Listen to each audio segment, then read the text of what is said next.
महाराष्ट्रातल्या अनेक डोंगरांमध्ये वणवा लागल्याचं आपण पाहत असतो, बातम्या त्या संदर्भातल्या वाचत असतो। मात्र अनेक ठिकाणचे वणवे उष्णतेने लागत नसून ते जाणीवपूर्वक लावले जात असल्याचं सुद्धा काही वेळेला समोर आलेलं आहे। म्हणूनच निसर्ग संपदा आणि वन्य प्राण्यांच्या जीवावर कोण उठलंय असा सवाल आता विचारला जातोय। पाहूयात त्याच संदर्भातला हा एक स्पेशल रिपोर्ट।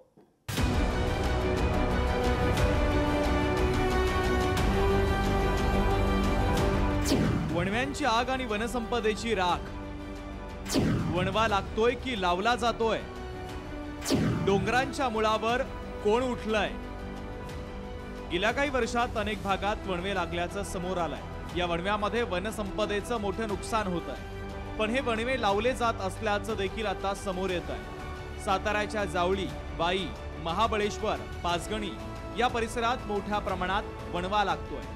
याचं प्रमाण वाढत असल्यानं मोठ्या प्रमाणात दुर्मिळ वनसंपदा नष्ट होते आहे। काही दिवसांआधी या वणव्यात 2 जणांना प्राणही गमवावे लागले होते, तर डोंगर पायथ्याच्या पार्किंगमध्ये गाड्या जळून खाक झाल्या।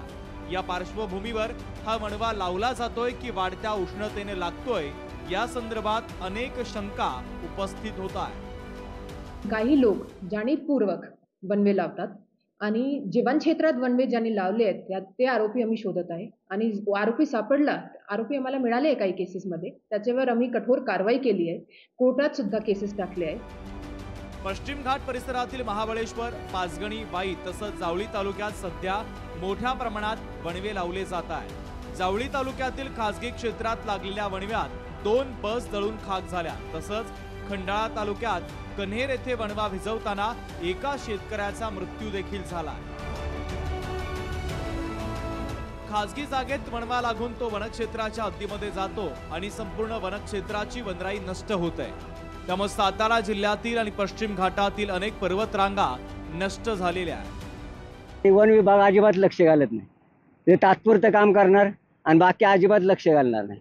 वन विभागाचंच हे काम आहे, त्याला ताळतंत्र बसवायचं, माणसांवरती जनजागृती करायची।